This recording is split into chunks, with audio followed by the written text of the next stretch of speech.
Hey guys, here's a book called Dear Santa, Love, Rachel Rosenstein.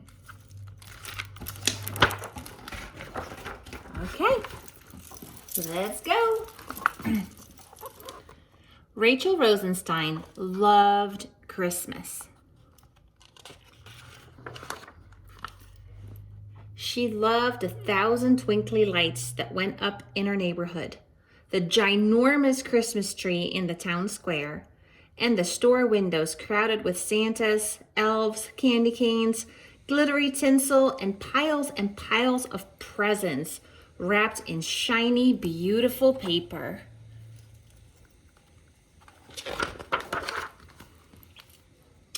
Everyone on her block celebrated Christmas. Everyone except for Rachel Rosenstein. Look, there's her house. Her neighbors have lights, but she doesn't.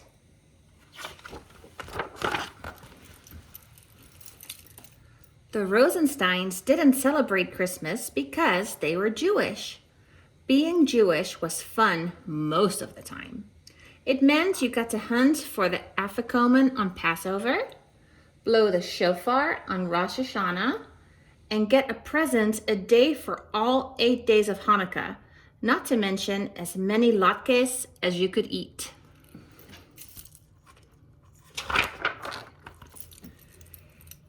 It meant that when they celebrated Shabbat, Rachel and her friends and family passed around the challah and said the same blessings that Papa Murray said as a child, and his papa before that, and his papa before that, and on until Rachel's head began to spin. But when Christmas came to town, Rachel felt like a kid in a candy store with no mouth. "Can we please put up some lights this year?" she asked, staring out the window at her best friend Tina's house. "No," said her mom. "How about a tree? Emily Berenbaum's family has a tree and they're Jewish." "You can't sit on 2 horses with one behind," said Papa Murray. "I can," said her mom, "especially after that meal." That night, Rachel wrote a secret letter, and it said, "Dear Santa, I live in the brick house on Huntley Drive. Yes, the one with no holiday decorations. It does have a chimney, and there will be cookies waiting if you come down it. I've been really good all year, and I know that you are a fair person and will not mind that I am Jewish. After all, so is Jesus, at least on his mother's side. Love, Rachel Rosenstein." Christmas is in less than a week. Rachel looked up to find her sister Hannah hanging off the top bunk. There's no way that letter is going to get to the North Pole in time. Hannah had a point.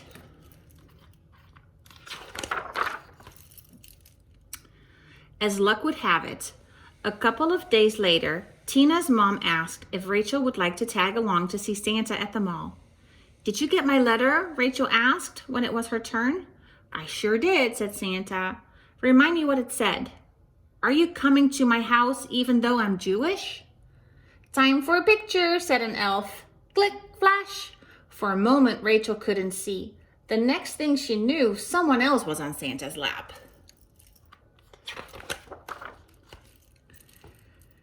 Now Christmas was only 1 day away. Santa was going to skip over Rachel's house unless she did something radical. There was just one thing missing: cookies for Santa. In the kitchen, there were no cookies, only leftover latkes. Rachel pressed some chocolate chips into them and tried one. It was good. Better than good. She ate 3 more and put the last one out for Santa with a glass of milk. The Rosensteins were ready for Christmas.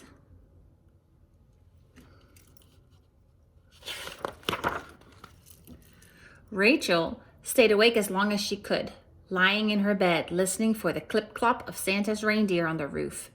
Visions of sugar plum fairies danced in her head. But the next morning... There were no piles of presents. "My shirt," Hannah cried. "What did you do to my favorite shirt?" "Hey, what's all the commotion? Asked Mom. Christmas is stupid, and so is Rachel, yelled Hannah. Rachel cried.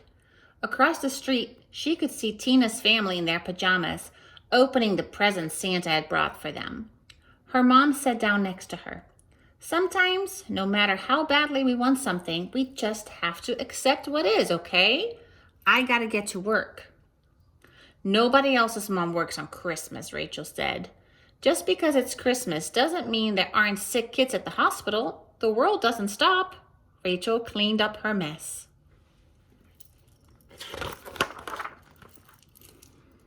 Later that afternoon, her dad took them to the park, which was practically empty.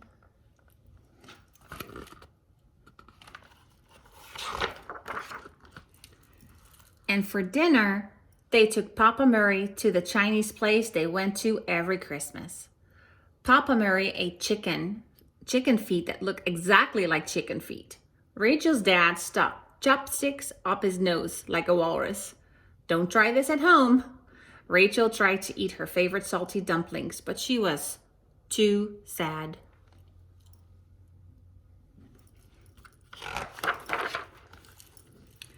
Then she saw some familiar faces. Lucy Deng from her class, and Mike, Rashid, and Amina Singh. What are you guys doing here? We don't celebrate Christmas, and this is the only place that's open, said Mike. You celebrate Hanukkah too? No, said Lucy, but Chinese New Year is in a few weeks. Amina said, we celebrate Diwali. It's the festival of lights. Hanukkah's the festival of lights, said Rachel. I celebrate my birthday, said Lucy's little sister. The older kids laughed. That doesn't count. Everyone does that.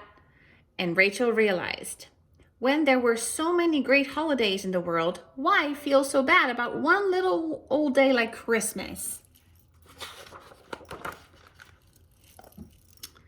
Well, maybe she could feel a tiny bit bad. Because people are getting presents. And that's the end. I like this book because not everybody celebrates Christmas. You know, some people celebrate Hanukkah, and it's Hanukkah right now.